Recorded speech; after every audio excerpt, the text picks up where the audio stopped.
Assalamualaikum dan salam sejahtera.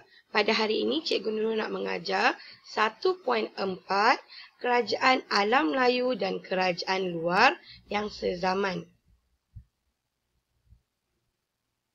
Kerajaan Alam Melayu dengan kerajaan di luar Alam Melayu, mereka wujud sezaman, membangun dan maju setanding dengan kerajaan sezaman, mempunyai hubungan perdagangan, keagamaan dan diplomatik dengan kerajaan sezaman. Okey, antara kerajaan alam Melayu yang wujud sezaman dengan kerajaan luar adalah Funan, Champa, Sriwijaya, Angkor dan Majapahit. Okey, kita akan lihat kerajaan luar yang sezaman dengan kerajaan alam Melayu. Pada abad pertama, antara kerajaan alam Melayu yang wujud adalah Funan. Okey, adalah kerajaan Funan bagi kerajaan alam Melayu. So, kerajaan luar yang sezaman dengan kerajaan Funan adalah Empayar Rom. Okey, Empayar Rom, Empayar Parsi, Empayar Persian dan dinasti Han. Jadi, pada abad pertama, kerajaan Funan telah wujud sezaman dengan empat kerajaan yang luar yang sezaman dengan kerajaan Funan, iaitu wujud pada abad pertama. Okey, kita lihat pula pada abad ke-9 antara kerajaan alam Melayu yang wujud adalah Champa, Sriwijaya, Angkor. Dan kerajaan luar yang wujud sezaman dengan kerajaan Champa, Sriwijaya dan Angkor ini, kita ada kerajaan Abbasiyah. Okey, dan Empayar Byzantine juga wujud pada abad ke-9. Kerajaan Chola wujud pada abad ke-9 dan dinasti Tang. Okey, juga turut wujud pada abad ke-9 seiring dengan kerajaan alam Melayu seperti Champa, Sriwijaya dan Angkor. Jadi kita boleh lihat tajuk sebelum ni kita belajar tentang tamadun India, tamadun Cina. Okey, jadi pada awal tamadun yang kita belajar masa tingkatan 1 menunjukkan pada abad ke-9 itu wujud juga kerajaan alam Melayu yang mana dia bergerak sezaman dengan kerajaan-kerajaan yang kita belajar dalam tamadun pada tingkatan 1. Seterusnya kita lihat pula pada abad ke-14. Okay, kerajaan alam Melayu yang masih kekal sehingga ke abad ke-14, kita ada Champa dan Angkor dan juga kerajaan Majapahit yang wujud pada abad ke-13. Okay, kerajaan ini wujud sezaman dengan kerajaan yang luar, okay, seperti Empayar Mongol, okay, Empayar Mongol, kerajaan Turki Uthmaniyah, okay, kerajaan Turki Uthmaniyah dan Kesultanan Delhi. Okay, so inilah antara kerajaan yang wujud sezaman pada abad ke-14 bersama ataupun sezaman seiring dengan kerajaan alam Melayu, Champa, Angkor dan Majapahit. Okay, kita tengok pula bentuk hubungan luar kerajaan alam Melayu. Terdapat 3 hubungan yang terjalin antara kerajaan alam Melayu dengan kerajaan luar. Yang pertama adalah hubungan perdagangan. Yang kedua, hubungan keagamaan. Yang ketiga, hubungan diplomatik. Kita lihat hubungan yang pertama. Kerajaan alam Melayu ni menjalinkan hubungan dengan kerajaan luar melalui hubungan perdagangan. Antara faktor yang mendorong pemerintah kerajaan alam Melayu menjalinkan hubungan perdagangan dengan kerajaan lain adalah kerana yang pertama, kedudukan alam Melayu yang strategik di laluan perdagangan timur dan barat. Kalau kita tengok peta di sini, ini menunjukkan peta jalan perdagangan di alam Melayu dengan kerajaan luar yang bermula pada abad pertama hingga ke abad ke-15. So kenapa adanya hubungan perdagangan? Kerana kedudukan alam Melayu ini strategik, yang terletak di laluan perdagangan timur, China, timur dan barat. Okay, kita tengok Rom pun ada menjalinkan hubungan dengan kerajaan alam Melayu. Kerajaan Cina pun ada menjalinkan hubungan perdagangan dengan alam Melayu. Kenapa? Sebab kedudukan dia yang strategi yang terletak di laluan perdagangan. Kita lihat betul di sebelah ni. Okay. Kalau line yang berwarna biru itu, dia menunjukkan pedagang luar ke alam Melayu. Okay, ini alam Melayu. Contoh, Kedah Tua ni, CEO, okay, antara kerajaan alam Melayu. Okay, kerajaan luar. Okay, kerajaan luar ke alam Melayu yang warna biru. Contohnya daripada Guangzhou, okay, Turan pergi ke OCEO dan juga Palembang. Okay, ada juga pedagang dari Antioch, daripada Taib, dari Aden, daripada Barbarikon, semua pergi ke tanah Melayu, contohnya ke Kedah Tua untuk aktiviti perdagangan. Okay, kalau kita tengok pula warna hijau adalah pedagang, okay, pedagang alam Melayu ke pelabuhan luar. Maksudnya daripada kawasan perdagangan alam Melayu tu berhubung dengan pedagang-pedagang ke luar, yang pedagang yang luar. Contohnya kita tengok kat sini, pelabuhan Kedah Tua, kerajaan Kedah Tua menjalinkan hubungan perdagangan dengan kerajaan luar seperti Tamraliti. Okey, itu antara hubungan yang dilakukan antara kerajaan alam Melayu dengan kerajaan luar. Kemudian yang warna ungu pula kita boleh lihat adalah barang alam Melayu yang dibawa ke Rom.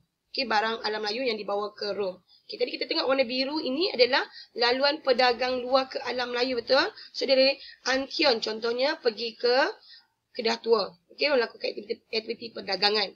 Dan barang yang dibawa daripada Kedah Tua yang pergi ke Antioch ini akan dibawa pula ke Rom untuk aktiviti perdagangan.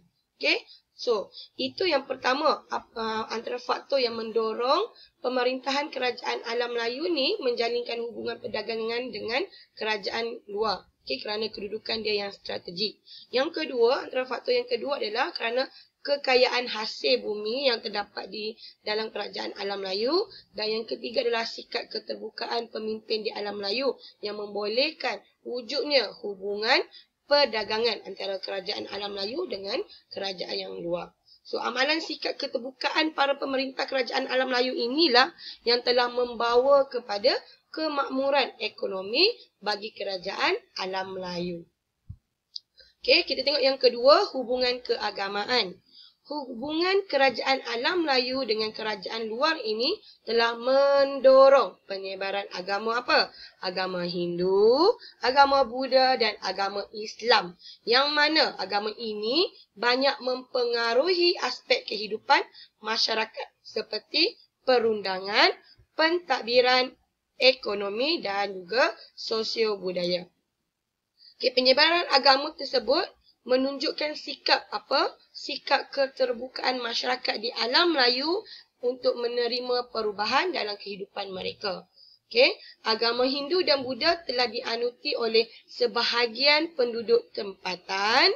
Okay, setelah kedatangan agama Islam, sebahagian besar penduduk di alam Melayu ini pula menganuti agama Islam. Okay, kita tengok agama Hindu. Agama Hindu disebarkan di alam Melayu melalui peranan siapa? Peranan para pedagang, peranan tentera dan juga peranan Brahmin. Okey, kalau agama Buddha pula, penyebaran Empayar Maurya, pemerintah Empayar Maurya, okey, yang kita belajar masa tingkatan 1 iaitu Asoka. Okey, apa yang dilakukan oleh Asoka untuk menyebarkan agama Buddha? Okey, agama Buddha ni individu yang bertanggungjawab dalam penyebaran agama Buddha adalah Asoka. Okay, cara Asoka lakukan adalah dengan menghantar golongan Sami ke alam Melayu untuk menyebarkan agama Buddha. Okay, itu untuk agama Buddha. Untuk agama Islam pula, okay, agama ini disebarkan ke alam Melayu melalui peranan siapa? Pedagang, pemerintah dan juga pendakwah. Okay, so ini cara bagaimana kerajaan alam Melayu menerima agama-agama yang datang dalam kerajaan alam Melayu. Okay, melalui peranan pedagang, tentera, Brahmin, peranan Asoka iaitu pemerintah Empayar Maurya daripada pendakwah. Okey, so kita tengok pula yang ketiga adalah hubungan diplomatik. Okey, kerajaan alam Melayu ini menjalinkan hubungan diplomatik dengan kerajaan luar. Contohnya siapa? China dan India. Okey, hubungan ini dijalinkan bagi mengukuhkan kedudukan pemerintah. Okey, pertama, dan yang kedua untuk perkembangan aktiviti perdagangan. Dan hubungan diplomatik antara kerajaan alam Melayu dengan kerajaan luar ini juga dia telah mewujudkan, okey, ataupun merupakan satu usaha, okey, persahabatan yang cuba dijalinkan antara sesebuah kerajaan itu. Kita tengok satu persatu. Okey, kita tengok dulu hubungan kerajaan alam Melayu dengan kerajaan China. Okey, so pada abad ketiga, okey, pada abad ketiga, kerajaan Funan ada menjalinkan hubungan dengan kerajaan China. Okey, dengan cara bagaimana Funan telah hantar utusan ke China bagi tujuan mendapatkan bantuan ketenteraan untuk menentang David. Okey, kemudian Champa juga, okey, pada abad ketiga telah menjalinkan hubungan dengan kerajaan China. Okey, yang mana Champa telah hantarkan utusan ke China, okey, bagi tujuan memulihkan semula hubungan dengan China selepas tercetusnya peperangan dengan David. Okey, kenapa Champa hantar utusan ke China untuk memulihkan hubungan ini? Kerana David merupakan sekutu bagi kerajaan China. Itu pada abad ketiga. Kita lihat pula pada abad ketujuh, ada kerajaan alam Melayu Sriwijaya, okey, dan juga Kedah Tua yang menjalinkan hubungan dengan kerajaan China. Sriwijaya menghantar utusan ke China bagi mendapatkan apa? Pengiktirafan, okey, serta memperkukuhkan hubungan persahabatan dan perdagangan. Manakala Kedah Tua pula menjalinkan hubungan dengan China, okey, dengan cara menghantar utusan ke China bagi tujuan memperkukuhkan hubungan perdagangan. Okey, itu pada abad ke-7. Pada abad ke-12, kerajaan alam Melayu yang menjalinkan hubungan dengan China adalah Angkor. Okey, utusan telah dihantar ke China bagi mengukuhkan hubungan persahabatan dan juga perdagangan. Dan pada abad ke-14, itu kerajaan Majapahit, okey, yang menjalinkan hubungan dengan China. Okey, Majapahit telah menghantarkan utusan ke China bagi menjalinkan hubungan persahabatan antara kerajaan Majapahit dan juga kerajaan China. Okey, ini hubungan kerajaan alam Melayu dengan China. Kita semak pula hubungan kerajaan alam Melayu dengan India. Pada abad ketiga, Funan telah menghantar utusan ke India bagi mengukuhkan hubungan perdagangan dan keagamaan.